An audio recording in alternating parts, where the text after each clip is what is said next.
Hello Internet.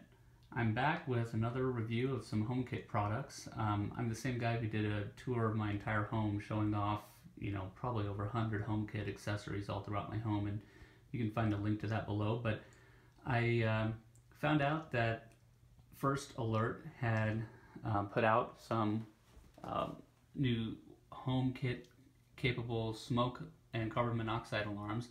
And I found that out last week, actually, before the news has really hit. Mac Rumors just put a post out, but these came out last week, and I purchased a bunch of them. And the reason why is not just because I love HomeKit and love connecting all my devices, but these are really smart and they do a lot of cool things. Just a quick unboxing for one of these.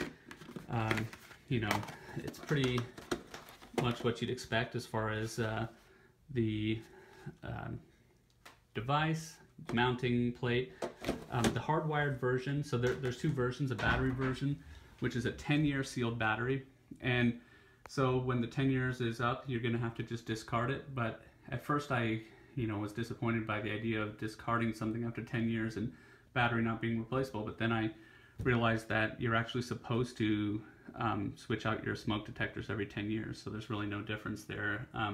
The hardwired version, which I got, I have come to realize is kind of pointless, because the hardwired version is also supposed to be replaced after 10 years. It also has a battery backup that is only supposed to last 10 years, and so all you're doing is pretty much wasting your electricity as opposed to just using the sealed battery. And there are no real other benefits unless I asked FirstLink about this, and they said that really the benefit is if you have to hardwire your alarm because of code requirements, but yeah, otherwise they're pretty much the same thing, except that the hardwired version has a night light and the battery one doesn't. I'm going to show you one that I've actually installed, and then I'll tell you a little bit more about it.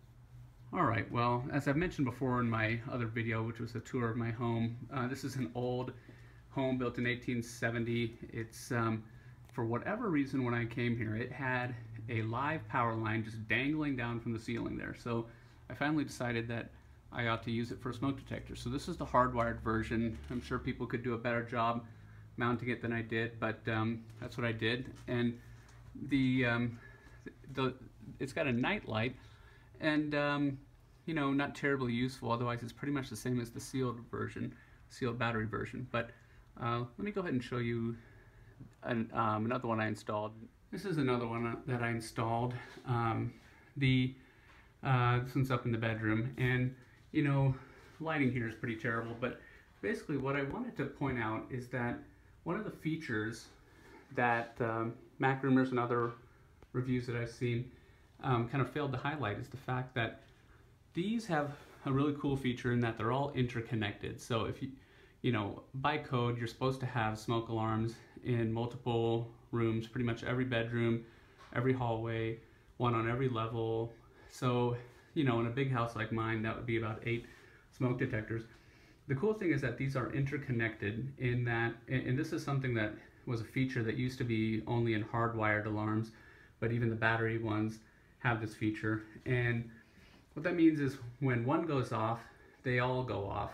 And further, you can use the app to tell the alarm the name of your room, and then when one of them goes off, it'll say beep beep, fire detected in the master bedroom, fire detected in the child's bedroom.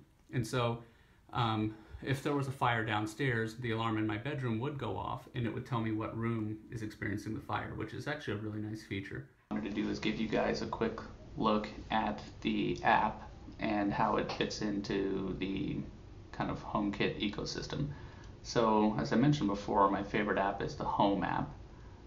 This is a third-party app, and I'll put a link in the description, but I have a ton of them. Here's one of the smoke alarms in a baby's room, I have additional smoke alarms all throughout. One easy way to look at them all is actually in the Eve app, and you can actually scroll down and it will break it down. This showed up as soon as I put in the smoke alarms, so I've installed 4 of them. One of them is unreachable. You know, even though they are called Wi-Fi smoke detectors, what I've discovered is that I think they're actually Bluetooth. So they use Bluetooth to connect to the HomeKit configuration, and I think they use Wi-Fi for other purposes, like say pushing out push notifications if there's actually a fire. That's my best guess, because as far as I can tell, these behave as though they are Bluetooth devices for purposes of reaching your HomeKit configuration. If you're out of range of Bluetooth, you won't be able to reach them, and that's something that happens with Bluetooth, not Wi-Fi. So yeah, I actually think that the Wi-Fi functionality is limited and that it's more of a Bluetooth device. And here's the app itself. As you can see, the home is your HomeKit home. These are the 4 smoke and carbon monoxide detectors that I've installed so far. You can do a test, which I don't want to do right now, my kids are sleeping. There's a night light you can turn on and off. I leave it off because there's not a real point to that for my purposes. But you can actually, see here the names used by Siri. There you can check for firmware updates.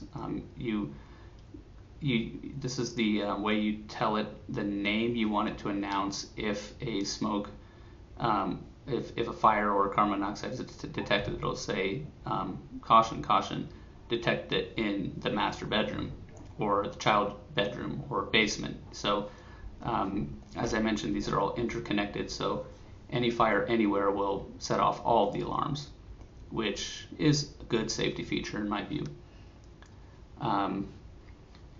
I think that kind of cuts it. If you have any questions, let me know, and I'll be glad to answer them in the comments. Thanks.